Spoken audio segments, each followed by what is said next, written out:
Leicester City have become the first side in English top flight history to lose 6 games on the bounce at home without scoring a single goal.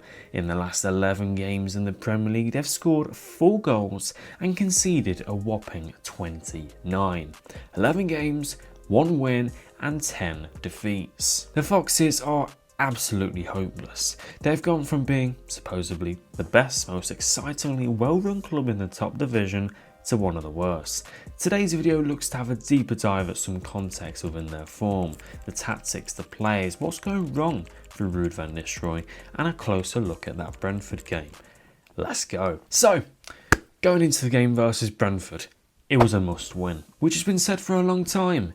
Wolves at home was a must win, they lost 3-0. Palace at home was a must win, they lost 2-0. Fulham at home was a must win, they lost 2-0. And now the Bees. It's these type of games at home where you've got to be picking up points in a relegation battle, drawing at the very least. But Ruud Van Nistelrooy's side shipped 3 goals in just 30 minutes. They were abysmal. One of the worst defensive performances from about a few games ago when they played against Everton. Since Ruud's arrival, Leicester have averaged 0.7 goals and have now netted in more goals than Southampton, who have just 9 points. Now tactically, Leicester look to achieve a 3-2-5 shape on the ball, quite the common shape in modern day football, as one of the fullbacks will push right up to hold width, shifting the winger inside into the half spaces as the opposing fullback would then tuck inside with the centre backs. Off the ball, it's a 4-4-2, Boubakary and Vardy leading the line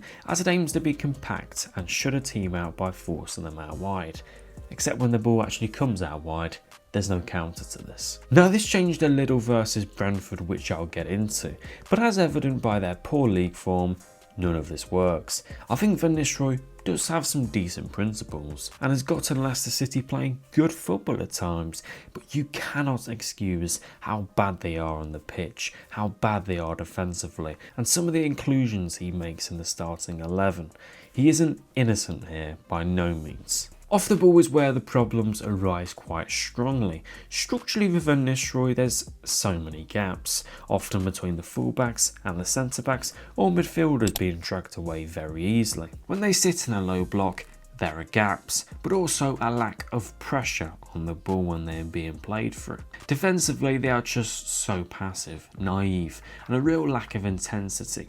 And the same happens in transition. Transitionally, Leicester are one of the worst, if not the worst team in the league due to their slow players, but also intensity overall, the urgency and pace by the players running back. Even when they leave 4 to 5 players back, they still look exposed, and nobody there in midfield is there to cut it out, and the centre-backs are just so incredibly slow. Enzo Maresca voiced this as an issue last year and had to play James Justin at left back over Callum Doyle because of it. He needed pace in the back line. A real lack of quality is clear, and there's not entirely much hope for a manager when Wout Faes is your fastest centre back.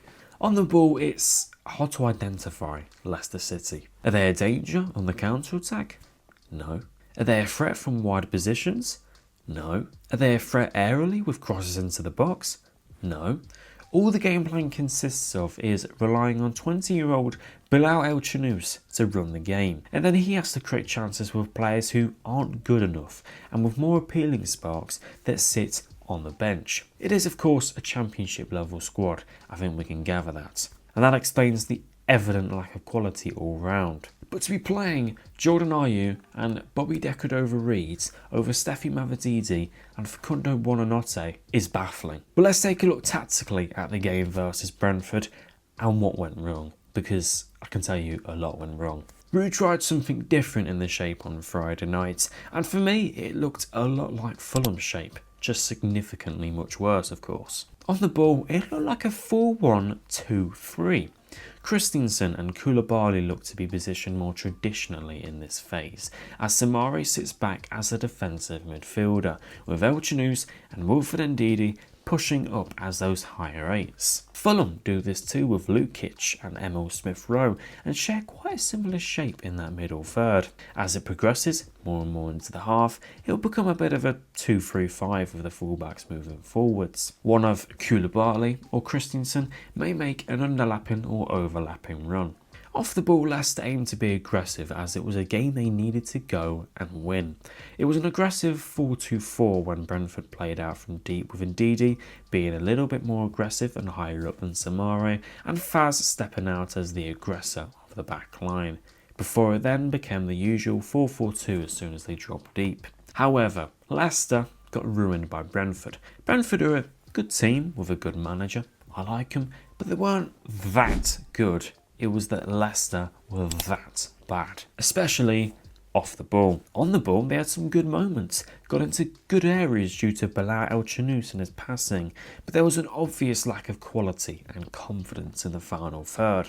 Vardy should have scored at least once. Koulibaly could have scored, but as soon as they lost the ball, Thomas Frank's side had a lot of fun. They could either play one direct ball either down the flank or to the direction of Yoane Wissa.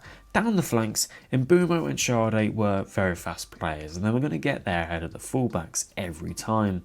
And the centre-backs in Okoli and Wout Faes aren't quick enough to cover. A direct ball into Wissa was so optional because he and Damsgaard seemed to win every duel, every second ball, every scrappy moment ahead of Okoli, who had just won 1 out of 6 ground duels and lost the most duels in the game overall. They could also thread a few simple passes in and they carved right through.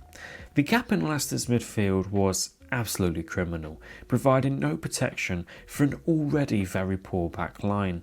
The space for the second goal makes it far too easy for Brentford to drive forward with one of the most dangerous and most creative players in the league in Mikkel Damsgaard, and then Victor Kristiansen decides to give one of the best left foots in the league the time and space to bury a shot into the back of the net. And in just a few seconds, when Brentford won the ball, they were already in Leicester's penalty box with a clear-sighted goal. The first goal originated from Soumare trying to retain the ball after they win it back. Brentford win it, managed to find Damsgaard in space, who cuts the ball back to poke the ball through to Wissa, where I have no idea how Okoli doesn't touch the ball. The defending is so passive and so naive.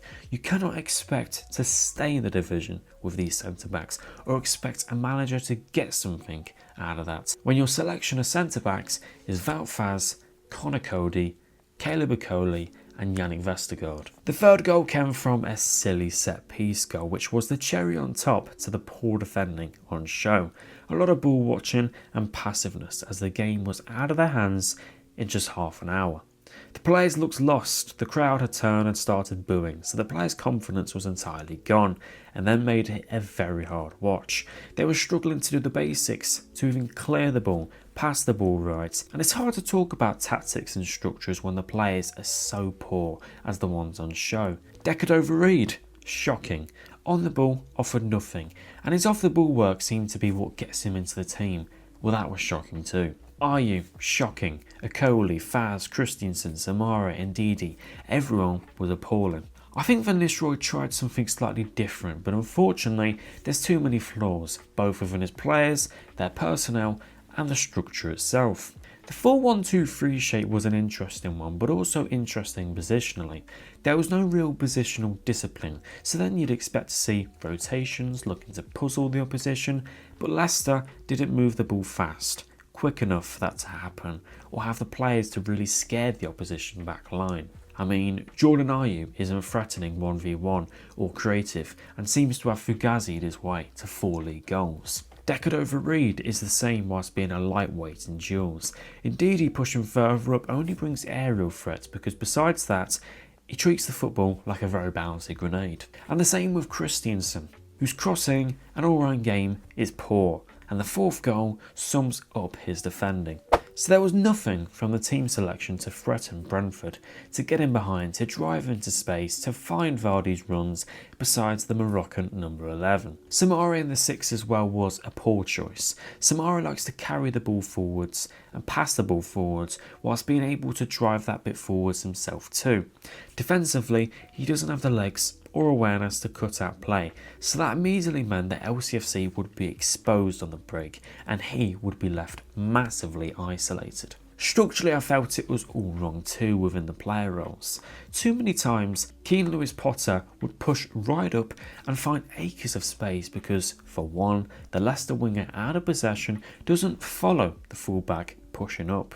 And for two, the right back, for some reason, was tucking in with the right centre back, almost marking two players for some reason, leaving a player free at the back post pretty much every time. The whole idea of Van Nistelrooy's shape of the ball is to be compact, not let them through the middle and force it out wide. But as I mentioned, they have no counter to when the ball is actually out wide. And Brentford tore them to shreds through the middle of the pitch too. They were embarrassing Leicester players with the quick 1-2s and link-up play in the later stages and made it look so easy, because in truth it was. The 4-0 scoreline made Leicester look very good. As a manager, Ruud Van Nistelrooy of course is in a very tough job, a bit of a suicide job. He admitted after the game that with the squad it's a huge task to stay in the league, using the word huge 4 times. And as much as you don't want to hear this from everyone associated with the football club, he's right. And that comes down to the bigger problems at the football club, the board, those running the club, those responsible for Leicester's downfall, the poor squad building, the charges, the ridiculously high wages, the recruitment, the managers, the communication, the supporter bans, the decision making is absolutely appalling. And for a club to succeed, it needs to have the right-minded and capable people on the inside before it thrives on the outside. And Leicester City don't have that at all. So until that changes, Leicester City will not be that exciting team that they once were. Thank you for watching today's video. If you did enjoy, make sure to smash a like and subscribe to the channel. Do you think Ruud Van Nistelrooy and Leicester City have any chance of survival this year? Or are they most definitely going down? Thank you for watching, and I'll see you guys in the next one.